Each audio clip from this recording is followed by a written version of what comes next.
السلام علیکم، امید ہے کہ آپ سب خیریت سے ہوں گے۔ ایک انسان کہ جس کی پہلی ترجیح اللہ کی ذات ہونی چاہیے، آج وہی انسان لوگوں پر، اسباب پر اور اشیاء پر ڈیپینڈ کر رہا ہے۔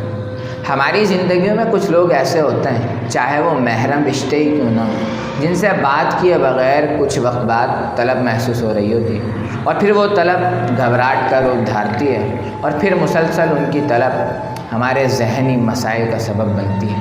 مگر اللہ کے کیس میں ایسا کچھ نہیں۔ اللہ کو وقت دیے بغیر نہ کوئی ہمیں طلب محسوس ہو رہی ہوتی ہے، نہ ہی کوئی گھبراہٹ۔ پتہ ہے وجہ کیا ہے؟ وجہ یہ ہے کہ اللہ تعالیٰ کی جو ایکچول پوزیشن تھی نا ہماری زندگیوں میں، ہم نے اللہ کو اس پوزیشن پر رکھا ہی نہیں۔ اس پوزیشن پر دوسرے رشتے، اسباب، خواہشات نفسانی یا پھر کچھ بھی دوسرا آ چکا ہے، لہذا ان کی طلب اور تڑپ تو محسوس ہوتی ہے لیکن اللہ کی نہیں ہوتی۔